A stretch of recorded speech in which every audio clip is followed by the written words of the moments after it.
Hey everybody, it's Sam from the Hazleton Library, and this is going to be our final installment of my series on tie-dye. Now, last time we did a spiral shirt, and this is the best part of tie-dye. You get to see what it looks like. So, what I did was I let this sit for about 2 days. It's been a couple days since I last made a video. And then what I did was I just kept it tied, and I ran it under cool water in the sink until the water ran clear. And that means I can handle it a bit and look at it.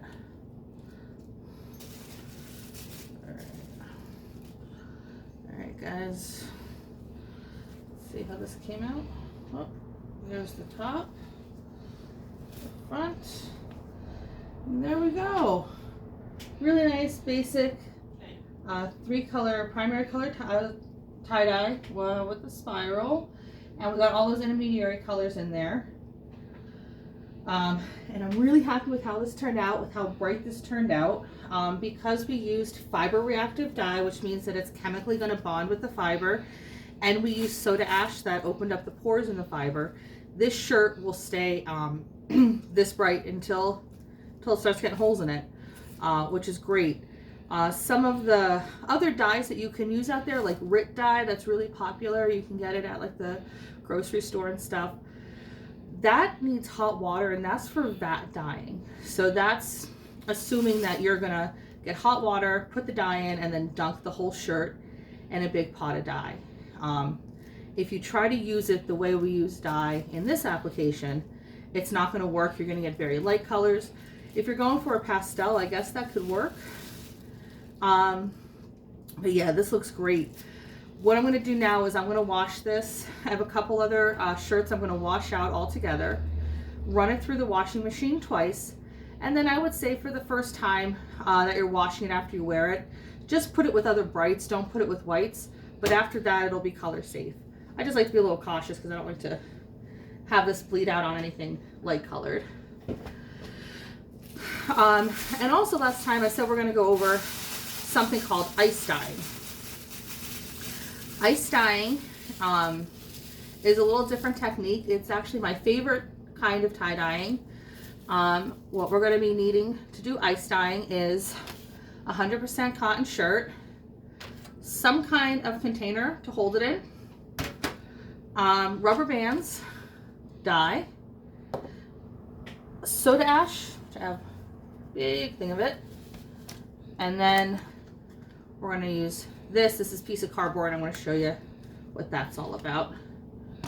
You're also going to need gloves and a dust mask. I didn't say that already. And you're going to need ice, which I forgot. So hold on one second.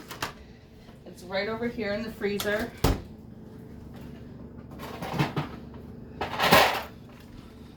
we go. We got our ice.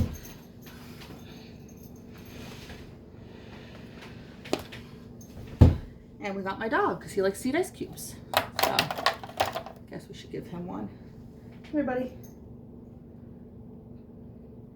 There you go. All right.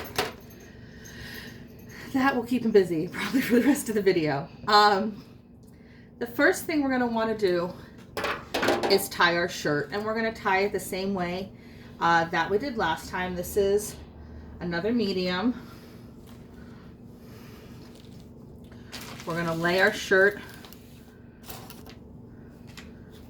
flat out, find our center of where we want our spiral to be. We're going to pinch it and then twist. And as we twist it, we're going to make folds. Don't have to get crazy with it.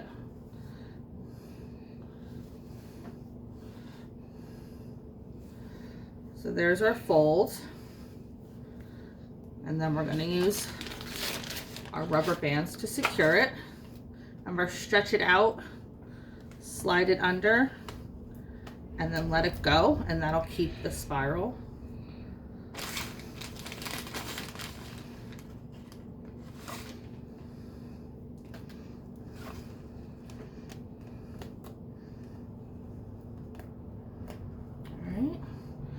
we're just gonna do one, maybe two more. Stretch it out, put it under. Now we got this little tail here that's hanging out. We'll just tuck it under one of those. Got another little tail over here. And I think I want to put one more right here. With this tie, it's really not important that you have something that's very tight or that there's really any method to it, because the spiral itself is what's gonna take up the dye. If you wanted something that had white in it, like this shirt, you're gonna want to tie it tighter. Maybe use synthetic sinew. That's like cord that you can pull on really, really tight. It's waxed. And that's for some of the other kind of dyes that you can, or ties that you can do. So once we get our shirt, I'm gonna put it in here, and let's see what I want to do next. We're gonna put soda ash on it. So let me put my gloves on. Soda ash isn't really gonna hurt you, but you don't really want to handle it with your bare hands, and really at this point you're pretty much going to be in gloves anyway, so might as well put them on now.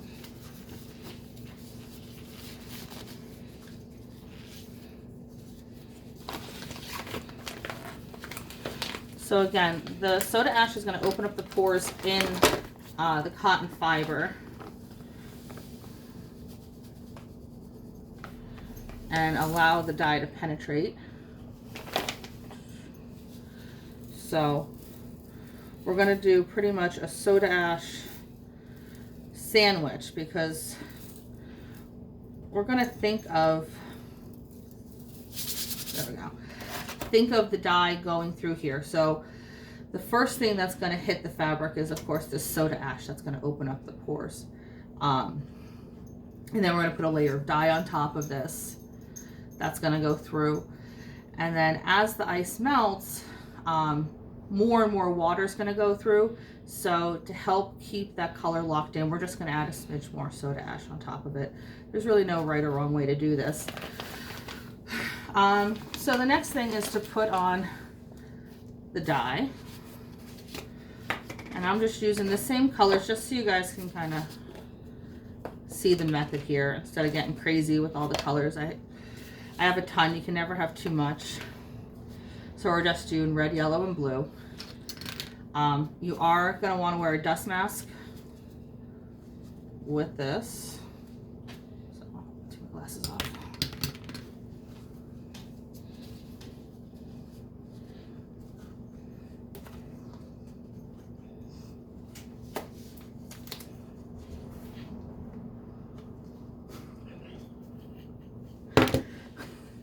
That wasn't the most graceful.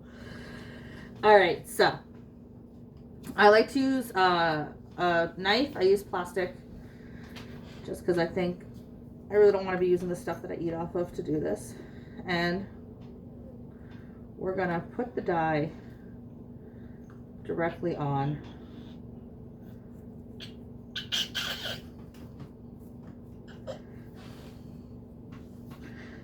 the shirt. Now this method does use a lot more dye powder. So as far as it being economical, it's not as economical as making up, liquid dye. All right, I'm gonna do one more color.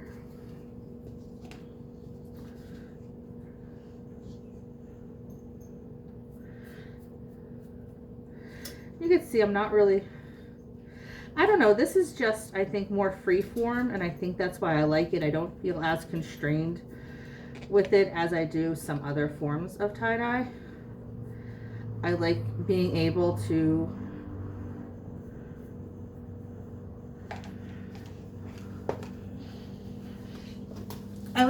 express my mood through the art that I'm doing. So then we put yellow on, but I don't feel like trying to talk through that mask. the next thing we're going to do is put ice on it, but if we just were to put ice on it, it would probably like fall off. So that's where this comes into place. This is just a piece of cardboard. I've taken it and run it over the side of my table so that it's really flexible. And I'm just gonna put it around my shirt. Now, if I had a container that perfectly fit this, I wouldn't need to do that, but I'm using something that's bigger than the shirt. You can put, say, multiple shirts in here, fill this whole tray, put dye on it, and put ice over it. And there's two ways to do ice dyeing. One is to put a grate over it like we did in the last video and let the dye drip down. When you do that, you need to dye the top, and then you also need to dye the bottom. Once the ice melts, you flip it over, put more dye on it, put more ice, more soda ash. Or this method is called in the muck, because all this mucky water is going to be in the bottom here once the ice melts. And it's going to add to the design. It'll add like purpley brown streaks through the design, which will show, because I do have one as an example that I dyed.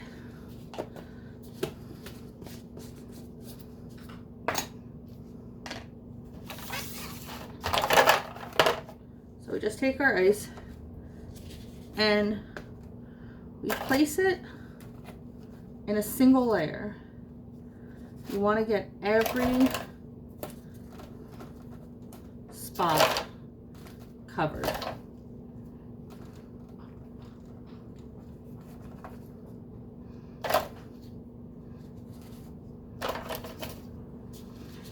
Now, normally when I do ice dye, you're going to need more than you think. So I usually go to the gas station and I just buy a bag of ice.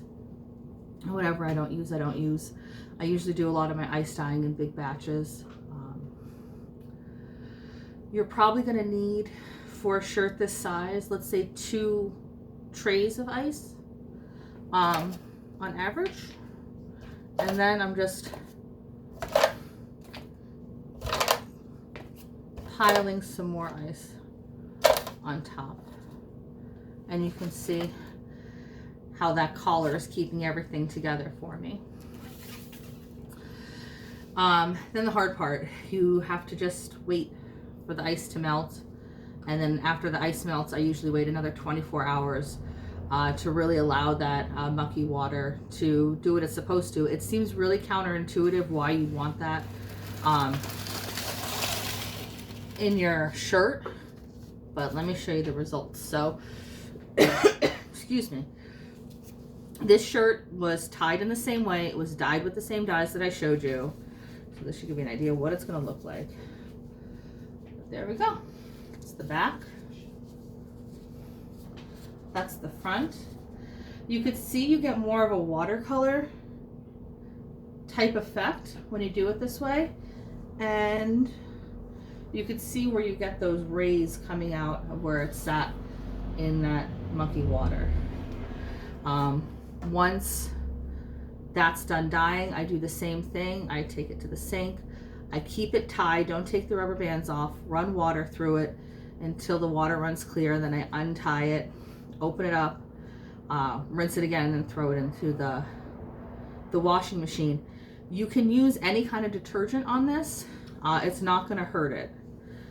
There are specific like fabric soaps that some people use, but I've never had a problem just using like a regular pod type detergent to wash these out. But yeah, that's the effect that you get with ice dyeing, and I absolutely love it. I think it's really pretty.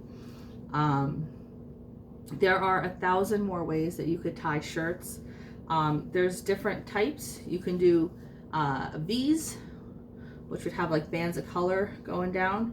You can do all kinds of like fans of color coming from like any direction. You could do things called geodes, which look like these cool geometric circles within circles. There's a ton of information online, and on social media.